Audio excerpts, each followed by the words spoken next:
Hey,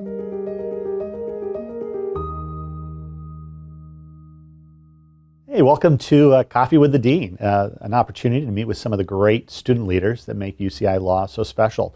Today we're joined by Alfred Hwang, who grew up in San Marino, California, graduated from Villanova University. Alfred, great to have you on the Coffee with the Dean. Yeah, thanks for having me. So look, I know you're a commissioned officer with the Marines, is that right? Yeah, I was. I served in the Marine Corps as an artillery officer for 4 years. I did ROTC in college, and so my payback for that was 4 years of active duty service in the Marine Corps. And I was stationed right down in sunny Camp Pendleton, actually. How did that help prepare you for law school and kind of shape you into why you wanted to go to law school to begin with? I think a couple of things. First, dealing with being under pressure.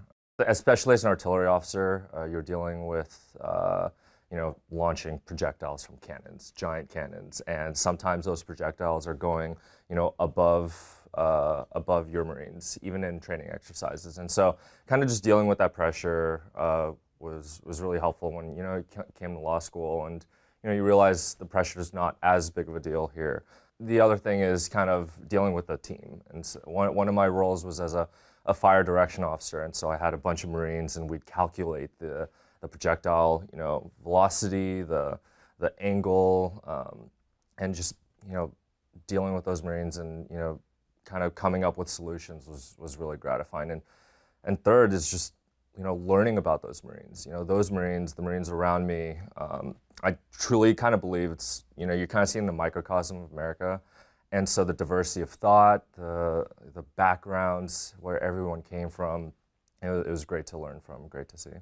Well, now that you're 3L, so you're almost at the end of the journey. What are your plans after you graduate? Yeah, I plan on doing litigation. So I got a return offer from Latham Watkins, Orange County. So I plan on going back to their office. They had such a great summer experience with them.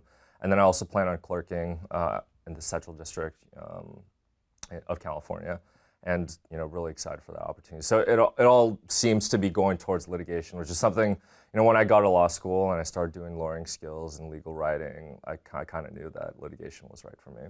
Yeah, what made you apply for the clerkship, and who are you clerking with? I'm clerking with Judge Otis Wright, Central District, California. I externed for him last summer and last fall as well, and it was I grew really comfortable with the chambers, made some really great relationships, found the work just to be so intellectually stimulating. It was a lot of fun too, just doing research and writing on such novel issues, and I want to do more of that, truthfully, and that's why I'm going back to clerk.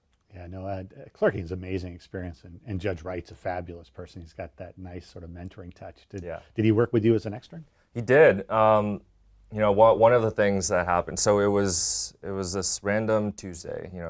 We normally come into chambers once a week on Mondays, and he was the only one in chambers, and I came into chambers with him and one other clerk, and he had thought that the hearing was going to be in person, and turned out to be over Zoom. And so what he did instead was just brought me into the courtroom, let me sit there while he did his thing over the hearing, and after the hearing was over, kind of just sat me down for like 2 hours in the courtroom and just kind of mentored me, just taught me about how the hearing went, what were his considerations after the hearing, before the hearing, and just some life lessons and life tips. And honestly, probably one of the most rewarding experiences from that summer. Yeah, it's firms like Latham are amazing, but the ability to have 2 hours to sit down with somebody and talk through the process you can do as a clerk, that's just amazing. Yeah. Something that Professor Ezra Ross, he said to me while he was kind of pitching me on the idea of a clerkship, you're kind of mind melding in a Star Trek parlance with some of the pinnacle of legal minds in this country, and Judge Wright being one of them. It was really just fascinating and a great experience to have. So you had an experience externing with the judge. You're going to be clerking afterwards. It looks also like though you did a lot of pro bono work while you're here, or at least for your first 2 years. Can you describe a little bit what you did and your experiences there? I've loved UCI's pro bono program. Anna Davis has been just absolutely phenomenal with just being able to prepare all of this, place us with various pro bono programs. Some of the ones that I'm especially proud of, I work with Veterans Legal Institute a lot, doing discharge upgrades. with veterans, when you get discharges, you're probably aware you get an honorable discharge or something less than an honorable discharge, and it kind of runs the gamut. And as it goes, further down towards dishonorable discharge, you kind of lose more benefits. And when I was a Marine, when I was a Marine officer, I saw some Marines who had otherwise stellar careers kind of make one mistake, and then all of a sudden, they've lost their GI Bill benefits or veterans benefits. And so something that was close to my heart was just kind of fighting for some of these veterans who may have otherwise, either made a mistake or been unjustifiably discharged. And so it's been great working with the lawyers over at Veterans Legal Institute and working on those discharge upgrades. Now, am I also right? You went to Montana to do some pro bono work? I did. Yeah, Annie Nicholson. She's a former UCI. She's one of our star alums. Yeah, she is. No, she was great. She was great enough to offer us a bunch of students a chance to go and work on the Crow Reservation in Montana, and that was just such a rewarding experience as well.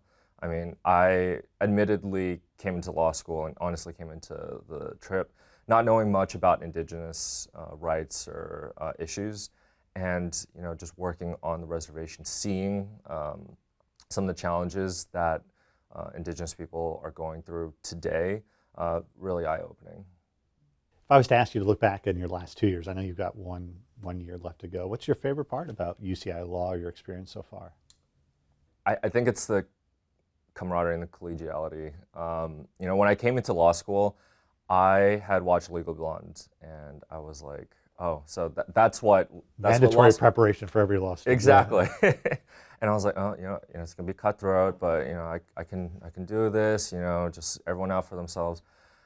You get here, and that's just not what it is. It's everyone's here supporting each other. It's teamwork. Even there is a curve, but at the same time, no one's looking at the curve. No one's really thinking about the curve. Everyone's just kind of thinking about supporting the person at the right and left of them. And so that was just such a great part of being part of this community. Well, Alfred, thanks for coming in this morning. I know you're busy, but I appreciate you spending a little time with Coffee with the Dean. So thanks for having me again. Yeah. Hey, thanks for joining us. Let's tune into the next episode of Coffee with the Dean.